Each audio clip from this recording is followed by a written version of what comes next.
I've been off for a few days. Sorry about that. I got a lot of positive comments and encouragement about what I was doing. My laptop, three weeks ago, I think the hard drive died in it, and tried to mount another one and do things, and it wasn't working. So I'm not very mobile. So when I leave my house, it's hard to produce videos. So thank you for all the kind comments and well wishes and thoughts about what I've been doing during the pandemic. So Friday, happy Friday, everyone. Today in the gospel lesson for the daily office lectionary readings, we read in Matthew's 16th chapter about forgiveness, how many times we should forgive.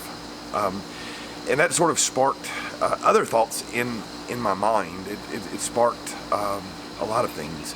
Having a couple days off and having a little more time to sort of pay attention to the world around me, and looking at social media and the television and news and reading things, I was sort of astonished at language. I've always been a person more interested in language, who appreciates the power of language, who doesn't appreciate a 32-ounce fountain drink being epic, or everything is, people get the strongest possible words they can find to describe anything.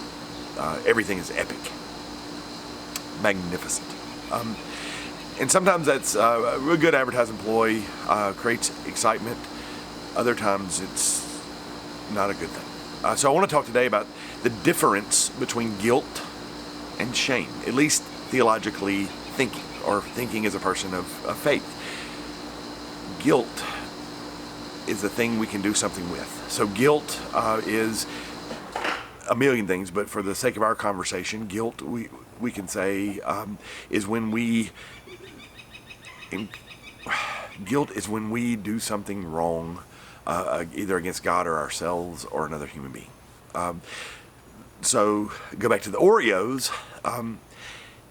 If I succumb to the sin of gluttony and eat a family-sized package of Oreos every day, if I were to go to a priest or someone and sort of talk about that and confess that, the more proper way to talk about that is to keep the individual, honor their person and their being, to remember the image of God dwells within them, to remember we're trying to encourage and build up and get rid of distortion. So you would say, yes, you are guilty of succumbing to the sin of gluttony and eating a family-sized pack of Oreos every day. Is bad for your health. It's this, that, and the other. Let us work on ways to overcome that and things we can do to replace bad with good. Shame, on the other hand, that's just a quick thought, not meant to be complete or counseling advice. Shame, on the other hand, though, shame is when you dehumanize a person, demoralize a person. It's when you take the image of God within them and the goodness with which they were created and crush it. So the same Oreo conversation, instead of being guilty of the sin of gluttony, you would say something like this: you are a bad person. You are not as good as other people because you cannot stop eating Oreos. You are a terrible person with no self-control. Why do you even bother? Now, there's no way to overcome that, because then it's really not about the Oreos, but it's about the content of a person's character. It's about them being worth less than another human being. It's about them having a lesser value. Does that make sense? So we got to be careful with that. And in today's conversations, we've been in a firestorm of things going on with the pandemic, with racial injustice and unjust murderers and all this kind of stuff. I could go on and on about that. But listen to the language. People wonder why there's so much backlash. So like when you treat people and use words that are not guilt words, like where you can do something with, and they don't attack the integrity and character of a person. But when you use shame words that do attack the integrity and character of a person, it's bad.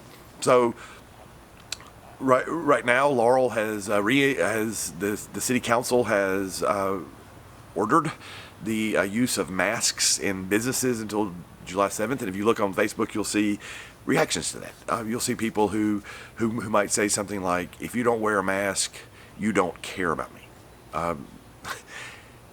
What does that really say?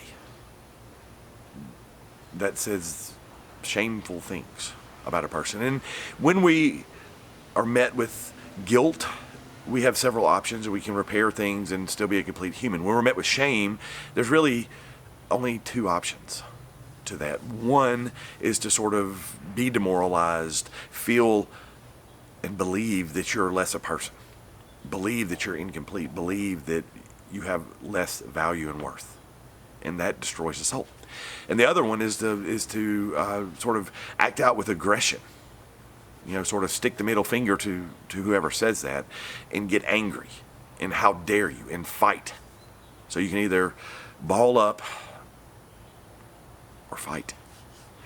Neither one of those are productive. Neither one of those are helpful responses.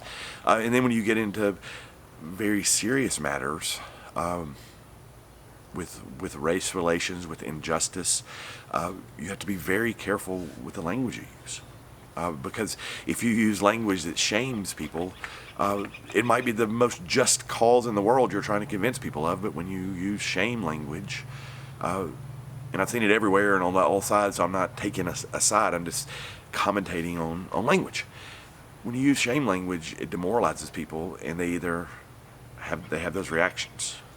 They either believe it and feel less than, worth less, immoral, or the other option is to stick their middle finger back and whoever says it. And so you see that in all kinds of places. So with really important discussions that need to be had, and opportunities for change, and equality where we all get along and encourage one another and build up one another and improve our society. We have opportunities for that from bad things that have happened. But when we start using shame language, when we start accusing people of being immoral or bad people, you're a bad person, the conversation's not going to go anywhere. And it's just going to get worse.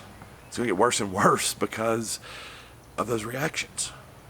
And there's nothing you can do about being a bad person or being stupid. If you're guilty of something, you're still complete and can work to change it. So that was kind of rambly, but there we go. I missed you all. Pray for one another. Encourage one another. Think about the language you use. Not every single thing is epic. Some things are good and okay. But more importantly, think about the language you use when you talk to others. Does it demoralize? Does it judge? Does it define a person as being less than or stupid or having a less value? Or is language in such a way that it respects another person, that it keeps another person's integrity whole, and also offers that person another chance to enter into conversation with guilt, like where we can amend our behavior, we can make reparations and start anew. When we shame people, there's no starting anew. There's either fight or huddling up and believing that you're a terrible person. So, happy Friday, everyone. God bless you all, and may God bless us all in the name of the Father, and the Son, and the Holy Spirit.